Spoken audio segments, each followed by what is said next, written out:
यहाँ पे हम SFM की इक्वेशन लिख रहे थे 2 पाई ब्रैकेट में FC प्लस NFM।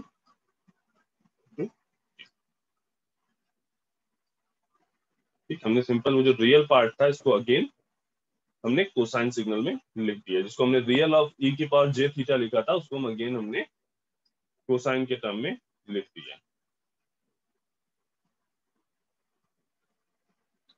तो ये जो तुम्हारी इक्वेशन हुई ये अगेन जनरल एक्सप्रेशन है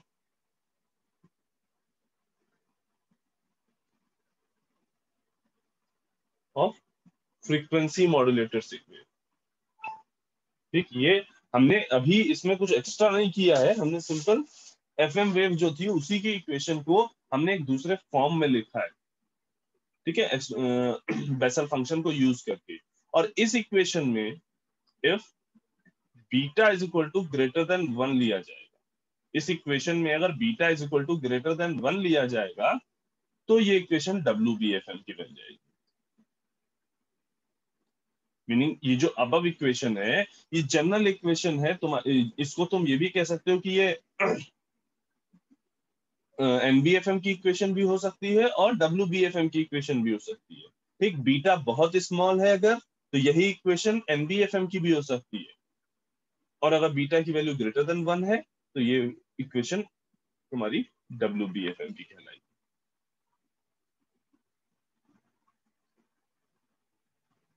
तो इन जनरल जब हमें ये बोला जाएगा कि WBFM की इक्वेशन लिखो तो हम यही इक्वेशन लिखेंगे और साथ में एक चीज और मेंशन करेंगे कि हाँ यहाँ पे बीटा जो है वो ग्रेटर देन 1 लिया गया है।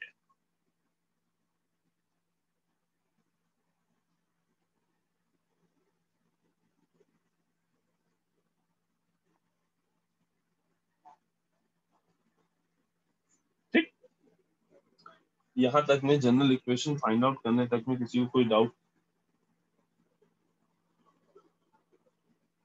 देखो थोड़ा कंफ्यूजिंग है, हमें ये बात पता है, लेकिन फिर भी अगर स्टेप बाय स्टेप देखते हुए आओगे तो इजीली इसको कंप्लीट कर पाओगे। सर हाँ बेटा। सर जब हम लोग Cn में e⁻−Jn2π f0t में वैल्यू रखते हैं तो f0 की वैल्यू fm की इक्वल कैसे हो जाती है सर, यहीं पे लास्ट में? हाँ देखो, लास्ट यहाँ पे ना ये वाला, यहाँ पे जो ये F0 था हाँ इसको हमने FM क्यों रख दिया? देखो यस सर। हाँ, जब हम फोरियर सीरीज अप्लाई करते हैं तो जिस भी पीरियोडिक फंक्शन की हम फोरियर सीरीज लिखने वाले होते हैं, ठीक, तो उसी को हम इस फॉर्म में लिखते हैं। ठीक, और यहाँ जो Cn की वैल्यू होती है, Cn की वैल्यू में जो ये F0 होता है, ये F0 कुछ और नहीं उस फंक्शन का जिसका हम फोरियर सीरीज लिखने जा रहे हैं उसी की फ्रीक्वेंसी होती है। दैट इज वाई हमने F0 को सीधा रिप्लेस कर दिया FM से।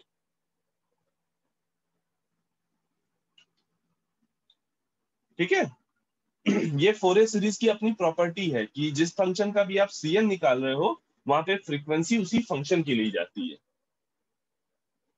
Okay sir.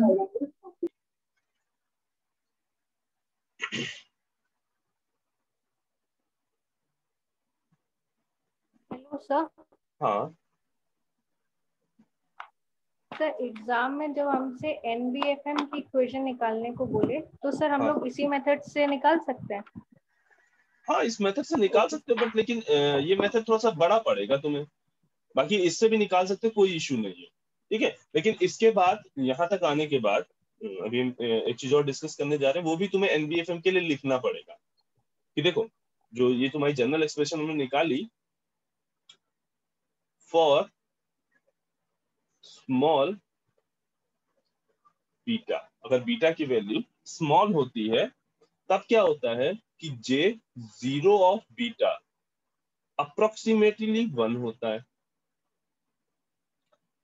J1 of beta approximately beta by 2 होता है, और J-1 of beta approximately minus beta by 2 होता है।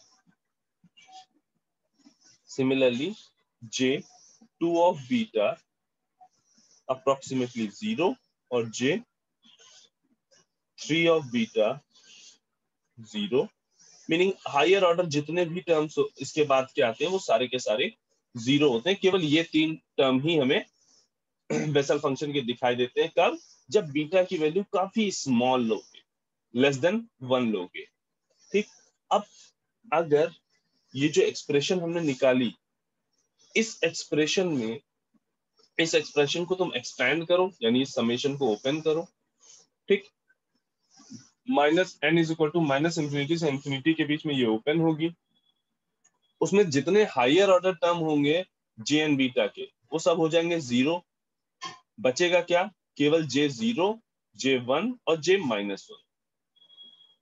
ठीक। और जब वो वैल्यूज पुट करोगे यहाँ पे, जो ये वैल्यूज हमने फॉर स्मॉल बीटा लिखी हैं, ये वैल्यूज जब पुट करोगे तो तुम्हें दिखाई देगा कि ये जो ये जनरल एक्सप्रेशन ये वाली जो है, ये इक्वेशन चेंज होके उसी एनबीएफएम की इक्वेशन के बराबर हो जाएगी। जो हम लोगों ने अभी कल की क्लास में एनबीएफएम की इक्वेशन फाइंड आउट की थी, उसी के बराबर हो जाएगी। ठीक। तो देखो, सजेशन यही है कि जब एनबीएफएम की इक्वेशन पूछी जाएगी, ठीक, क्योंकि वो एक्सपेक्ट करते हैं जब भी क्वेश्चन आएगा तो वो एक्सपेक्ट करेंगे कि एनबीएफएम की इक्वेशन तुम वो वाली लिखोगे जो हम लोगों ने कल डिस्कस की, और वो इक्वेशन थोड़ी छोटी है, इजी है, तो उसकी मार्किंग भी उसी हिसाब से होगी। ठीक।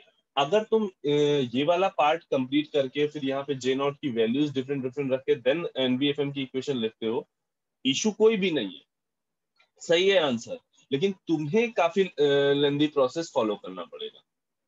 तो इसलिए इसको अवॉइड करके हम लोग वहां पे बीटा का अप्रोक्सीमेशन लेके, वही जो हम लोगों ने कल लास्ट क्लास में किया, उससे हम लोग कंप्लीट कर लेते हैं। ठीक है। अभी इसके आगे पावर वगैरह भी देखेंगे। तो ये जो हमने वैल्यूज लिखी हैं यहाँ पे बीटा की, फॉर स्मॉल बीटा जो बेसल फंक्शन की इक्वेशन है, तो उसको हम एनडीएफएम की इक्वेशन भी फाइंड आउट करके दिखाएंगे यहाँ किस तरह से दोनों सिमिलर आती हैं। और चाहो तो तुम घर पे भी ट्राई कर सकते हो।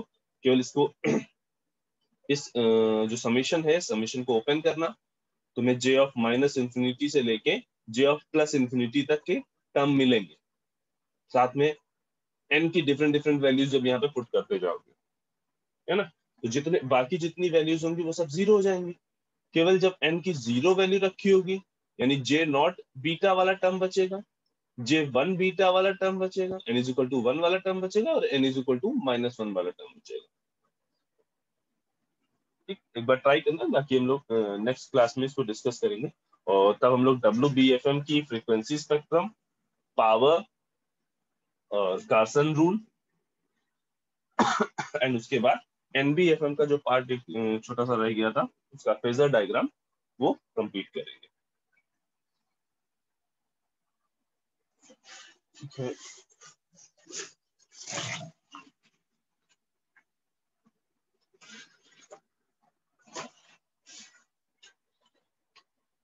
एक काम करो, चैट बॉक्स पे सभी लोग अटेंडेंस मार्क कर दो।